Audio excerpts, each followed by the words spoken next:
સાહેબ પદ્મ પુરાણનો મને એક ગમતો શ્લોક છે. ગાવો મમાકૃતો નિત્યમ ગાવઃ પુષ્ટતેવ ચ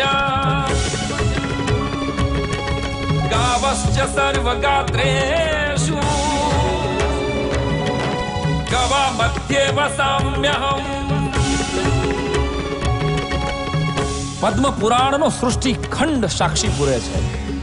મારી આગળ પણ ગાયો રહે, મારી પાછળ પણ ગાયો રહે, મારું સંપૂર્ણ શરીર ગાયોમાં વ્યાપ્ત હોય. હું સદાય ગાયોની વચ્ચે રહું અને ગાયો સદાય મારી વચ્ચે રહે. મહાભારતની એક વાત તો કદાચ બહુ ઓછાને ખબર હશે કે 5 પાંડવમાંથી સહદેવ એ ગૌ વિજ્ઞાનના બહુ સમર્થ પંડિત હતા. અરે અર્જુને તો ગૌ રક્ષા માટે યુદ્ધ કર્યું હતું. અરે ખુદ ભીમે તો એક ગાયને બચાવવા માટે સિંહની સાથે યુદ્ધ કર્યું હતું. અને યુધિષ્ઠિર પાસે તો 10,000 વર્ગની ગાયો હતી અને એક વર્ગમાં 8 લાખ ગાયો હતી. મહાભારતના વિરાટ પર્વમાં આનો ઉલ્લેખ છે અને મહાભારત તો ત્યાં સુધી કહે છે કે જે આંગણામાં જે ઘરમાં એક ગાય હોય ને એ ઘર કદી વાંજ્યું ન રહે. ગૌમૂત્ર કે જ્યાં શાસ્ત્રોના કથન પ્રમાણે ભાગીરથી ગંગા વસે છે. ગાયના દૂધમાંથી બનેલી છાશ પીવાથી આંતરડાના રોગોમાંથી મુક્તિ મળે છે. ગાયનું દહીં પાચનને લગતા તમામ રોગોનો નાશ કરે છે. અને ગાયનું ઘી, શું વાત કરું સાહેબ, દેશી ગાયનું ઘી કોલેસ્ટ્રોલ ઘટાડે છે. ડોક્ટરોને પૂછી લેવાની છૂટ સાહેબ. શાસ્ત્ર સંમત બધી જ વાતો હું તમને કહીશ ને એટલે તમે નહીં માનો, પણ આ જ વાત 20 વર્ષ પછી અમેરિકાની કોઈ ફલાણી યુનિવર્સિટી કે ન્યુઝીલેન્ડ કે જાપાનના કોઈ ઠીકણા સાયન્ટિસ્ટો સર્વે કરીને તમારી સામે રજૂ કરશે ને ત્યારે તમે બધાય માનશો. બરાબર ને?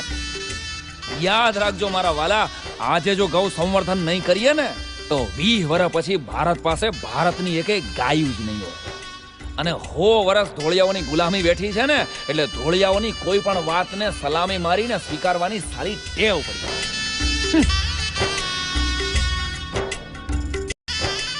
માફ કરજો મિત્રો, પણ મારે કહેવું પડે છે કે આપણો દેશ આઝાદ થયો છે પરંતુ માનસિકતા તો હજી ગુલામ જ રહી છે. એટલે તો આપણને આપણા શાસ્ત્રો કરતા આ ફોરેનના સર્વે ઉપર વધારે વિશ્વાસ બેસવા લાગ્યો છે.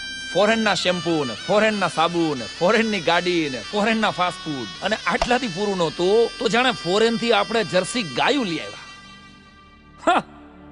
એચએફ અને જર્સી ગાયો દ્વારા આપણે જ આપણા દેશી ગૌવંશનો વગર તલવારે કતલે આમ કર્યો છે. બાંગરા ખૂટિયા રખડતા મૂકી અને બુહળિયો વાળી દીધો આપણા દેશી ગૌવંશનો. હવે આ 20 વર્ષ પછી જર્સી ગાયોની આરતી ઉતારજો જર્સી પહેરીને. યાદ રાખજો મારા વાલા, આવતીકાલ ક્યારે આવતી જ નથી. એ જ્યારે પણ આવે છે ત્યારે આ જ બનીને જ આવે છે. માટે હું તો આ ગુજરાત સરકાર વતી અને આ સમગ્ર પશુધન વિકાસ બોર્ડ વતી તમને ટકોર કરવા માટે આવ્યો છું કે ગૌ રક્ષા માટે, ગૌ સંવર્ધન માટે અને ગૌ વિજ્ઞાન માટે જો આજે નહીં જાગો ને તો પછી બહુ મોડું થઈ ગયું.